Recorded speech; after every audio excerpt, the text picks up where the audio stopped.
तो पहला प्रश्न है, हड़प्पा संस्कृति के किस स्थल से जुते हुए खेत के प्रमाण मिले हैं? ये प्रश्न बहुत बार पूछा है एग्जाम में, न केवल स्टेट पीसीएस में बल्कि दूसरे कॉम्पिटिटिव एग्जाम में भी। इसका उत्तर है कालीबंगा।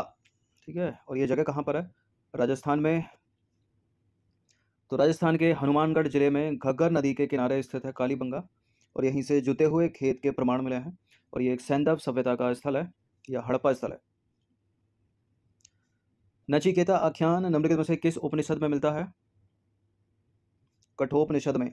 ठीक है, और जो सत्यमेव जयते हमने लिया है वो मुंडक उपनिषद से लिया है, वो भी एग्जाम में पूछा जाता है।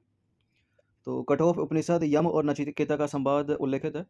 ठीक है, कठोपनिषद में। तो कठोपनिषद कृष्ण यजुर्वेद का उपनिषद है।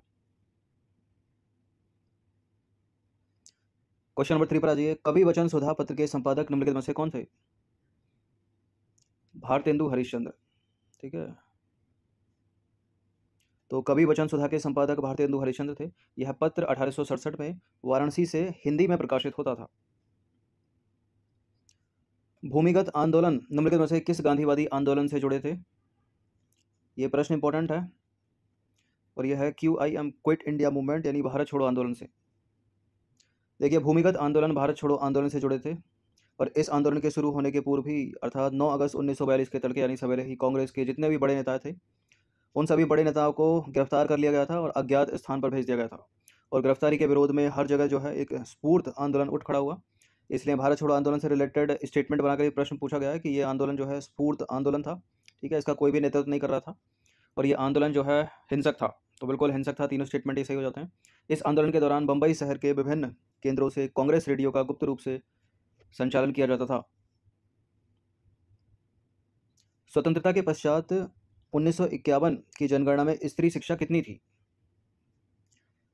देखिए, देश की आज़ादी के बाद स्त्री शिक्षा कितनी थी? 8.6% थी मात्र, और लगभग 27% थी पुरुष शिक्षा। तो 8.6% में सबसे अच्छा उत्तर क्या है यहाँ पर? ठीक है, 9%, तो डी हो जाएगा निकटतम उत्तर। तो देखिए, स्वतंत्रता पश्चात 1951 में जो है स्त्री शिक्षा 8.6% थी, यानी निकटतम उत्तर 9% है, तो डी करेक्ट है। और इस समय जो पुरुष साक्षरता थी 27.16% थी, 16%। एक पुस्तक है the duty of the age, the duty of the age निम्नलिखित में से किसके द्वारा लिखी गई है? लॉर्ड रिपन के द्वारा। तो the duty of the age पुस्तक लॉर्ड रिपन द्वारा 1852 में लिखी गई, और उन्होंने इस पुस्तक में लोकतंत्र के 2 गुणों की चर्चा की है। और आपको ज्ञात हो कि लॉर्ड रिपन को भारतीय स्वशासन का जनक जो है कहा जाता है। ठीक है, भारतीय की जगह स्थानीय कर देते हैं, स्थानीय स्वशासन का जो है जनक कहा जाता है। ये प्रश्न जो है कई बार पूछा एग्जाम में। नंबर 7 पर आ जाइए। 2 स्टेटमेंट वाला ये प्रश्न है। पहला स्टेटमेंट है, नेपाल के साथ अंग्रेजों ने संगोली की संधि की थी 1816 में, और इस संधि से अंग्रेजों को गढ़वाल और कुमायूं जिले जो है वो मिले थे। ये बिल्कुल करेक्ट है, दोनों के दोनों स्टेटमेंट। संगोली की संधि 1816 में। ठीक है, उत्तराखंड पीसीएस में भी कई बार पूछा है सवाल। तो नेपाल के साथ अंग्रेजों ने जो है संगोली की संधि की थी 1816 में, और इस संधि से अंग्रेजों को गढ़वाल और कुमायूं जिले मिले, और इस संधि से कंपनी की उत्तर तथा उत्तर पश्चिम सीमा हिमाचल तक पहुंच गई, और अंग्रेजों को शिमला, मसूरी, रानीखेत और नैनीताल जैसे स्वास्थ्यवर्धक स्थान मिले। वर्तमान में शिमला तो हिमाचल प्रदेश में, मसूरी, रानीखेत, नैनीताल की स्थिति उत्तराखंड में है। क्वेश्चन नंबर 8 पर आ जाइए। भारत में पहली बार सिविल सेवा परीक्षा 1922 में निम्नलिखित में से कहाँ हुई थी? देखिए, 1922 से पहले सिविल सेवा परीक्षा जो है केवल लंदन में आयोजित होती थी, लेकिन 1922 में पहली बार ऐसा हुआ कि यह परीक्षा लंदन में और इलाहाबाद में एक साथ आयोजित हुई। ठीक है, ए है इसका आंसर। तो भारत में सिविल सेवा परीक्षा वर्ष 1922 में हुई थी पहली बार। इससे पहले यह परीक्षा केवल लंदन में आयोजित होती थी। वर्ष 1922 में यह लंदन और भारत में आयोजित हुई, और भारत में भी कहाँ पर? इलाहाबाद में, यानी वर्तमान प्रयागराज में। अहमदाबाद टेक्सटाइल लेबर एसोसिएशन की स्थापना निम्नलिखित में से किसके द्वारा की गई थी? प्रश्न इंपॉर्टेंट है। NM जोशी, मृदुला साराभाई, बीबी गिरी, इनमें से कोई नहीं, इन तीनों में से कोई नहीं है। तो कौन है? महात्मा गांधी। तो अहमदाबाद टेक्सटाइल लेबर एसोसिएशन की स्थापना 1918 में की थी मोहनदास करमचंद गांधी ने। निम्नलिखित में से कौन स्वतंत्र अवध राज्य का संस्थापक था? कौन था? शहादत अली खां। तो देखिए, बादशाह मोहम्मद शाह ने शहादत खान बुरहान उन मुल्क को अवध का सूबेदार नियुक्त किया। इसने अवध में स्वायत्त राज्य की स्थापना की, और फैजाबाद जो कि है वर्तमान अयोध्या को अपनी राजधानी बनाया। क्वेश्चन नंबर 8 पर आ जाइए। क्वेश्चन नंबर 11 पर आ जाइए। किस गवर्नर जनरल ने यह घोषित किया कि बहादुर शाह की मृत्यु के पश्चात जो है मुगल राजा की उपाधि से वंचित रहेंगे। किसने? Canning, Lord Canning. तो 1856 में लॉर्ड कैनिंग ने यह घोषणा की कि बहादुर शाह की मृत्यु के पश्चात राजा की उपाधि से वंचित रहेंगे मुगल। ठीक है, बहादुर शाह जो कि अंतिम मुगल बादशाह था। क्वेश्चन नंबर 12 पर आ जाइए। अकबर का मकबरा निम्नलिखित में से कहाँ स्थित है? अकबर का मकबरा कहाँ पर? सिकंदरा में है। तो अकबर का मकबरा जहांगीर के काल में निर्मित सबसे सुंदर भवन है। यह आगरे से 5 मील दूर स्थित सिकंदरा नामक गांव में है, जिसे सुल्तान सिकंदर लोदी ने अपने नाम पर बसाया था और अकबर ने इसका नाम वहिदसाबाद रखा था। भीमसेन की नुस्खा ए दिलकुशा जानकारी का स्रोत है। नुस्खा ए दिलकुशा रचना किसकी है? भीमसेन की है, याद रखिएगा। और ये किसकी जानकारी देती है? दक्षिण भारत में मुगल गतिविधियां, राजस्थान में मुगल गतिविधियां, बंगाल में मुगल गतिविधियां या असम में मुगल गतिविधियां। भीमसेन की नुस्खा ए दिलकुशा। तो असम में नहीं है, बंगाल में नहीं है, राजस्थान में नहीं है, दक्षिण भारत में। ठीक है, दक्षिण भारत में मुगल गतिविधियां। तो भीमसेन की नुस्खा ए दिलकुशा से औरंगजेब के काल के दक्षिण भारत के इतिहास की जानकारी प्राप्त होती है और यह ग्रंथ मुगलों के दक्षिण भारत में गतिविधियों को जानने का एक महत्वपूर्ण शोध ग्रंथ माना जाता है। नुस्खा ए दिलकुशा रचनाकार कौन है? भीमसेन। नंबर 14 पर आ जाइए। प्रसिद्ध इतिहासकार सुजान रॉय निम्नलिखित में से किसके काल में थे? औरंगजेब के। तो प्रसिद्ध इतिहासकार सुजान राय खत्री औरंगजेब के शासनकाल में थे और उसने खुलासत उत तवारीख की रचना की। और सुजान राय ने यह पुस्तक औरंगजेब के शासनकाल के 40वें वर्ष में लिखी थी।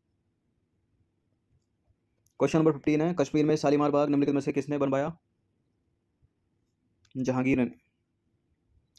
तो देखिए, मुगल शासकों ने भारत में उद्यानों का विकास जो है बड़े पैमाने पर किया, जैसे कि बाबर ने आगरा में आराम बाग, जहांगीर ने कश्मीर घाटी में अनेक उद्यान लगवाए जिनमें शालीमार बाग सबसे प्रसिद्ध है। शाहजहां ने कश्मीर में निशात बाग और चश्मा ए शाही उद्यान लगवाए। तो सबको याद रखिएगा, निशात बाग और चश्मा ए शाही शाहजहां ने, और शालीमार बाग कश्मीर घाटी में जहांगीर ने, और आराम बाग हो गया बाबर। ये मैच करने के लिए पूछा जा सकता है। क्वेश्चन नंबर 16 पर आ जाइए। औरंगजेब के शासनकाल में जिन सतनामियों ने बगावत करके नरनौल शहर पर अधिकार किया था वे अनुयायी थे किसके? सूरदास के नहीं थे, दादू दयाल के नहीं थे, गुरु नानक के नहीं थे, वे थे रविदास के।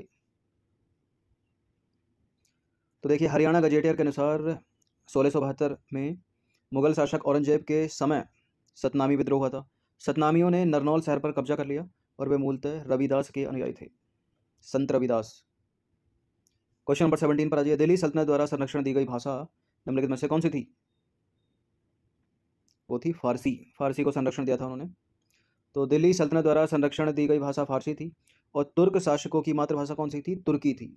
और इनकी प्रशासनिक भाषा की बात करें वो फारसी थी और धार्मिक कार्यों की भाषा इनकी अरबी थी। क्वेश्चन नंबर 18 पर आ जाइए। निम्नलिखित में से किसके दरबार में अब्दुल रजाक मिर्जा शाहरुख के दूत के रूप में आया था? अब्दुल रजाक आया कहाँ पर, किसके दरबार में आया? देवराय द्वितीय के दरबार में आया, मिर्जा शाहरुख के दूत के रूप में। तो डी है इसका आंसर।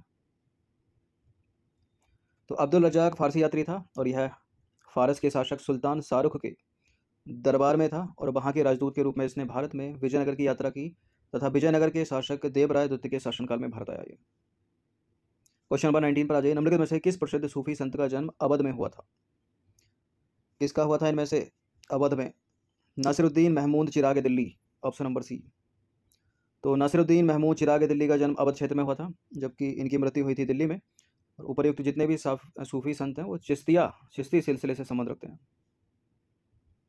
क्वेश्चन नंबर 20 पर आ जाइए। निम्नलिखित में से किस शासक ने गांधार कला शैली को संरक्षण दिया था? प्रश्न इंपॉर्टेंट है, मोस्ट इंपॉर्टेंट है। क्या लगता है इसका उत्तर? एलिमिनेट करें, चंद्रगुप्त द्वितीय नहीं है, बताइए। इन तीनों में से आंसर है। अशोक को भी हटा दीजिए, बताइए कनिष्क या पुष्यमित्र? इसका उत्तर है कनिष्क, जिसके काल में चतुर्थ बौद्ध संगीति हुई थी। तो कुषाण शासक कनिष्क के काल में कला क्षेत्र में 2 स्वतंत्र शैलियों का विकास हुआ और वो शैलियां हैं गांधार कला शैली और मथुरा शैली। इन दोनों को कनिष्क की ओर से पर्याप्त प्रोत्साहन और संरक्षण प्रदान किया गया था। तो 20 प्रश्न थे ये हिस्ट्री के, इनकी प्रैक्टिस एक बार कर लीजिएगा। धन्यवाद। और इस सीरीज़ की आप पेड सीरीज प्राप्त कर सकते हो, PDF प्राप्त कर सकते हो, डिस्क्रिप्शन बॉक्स में नंबर है उस पर कॉल या व्हाट्सअप करके। धन्यवाद। हर दिन प्रैक्टिस करते रहें।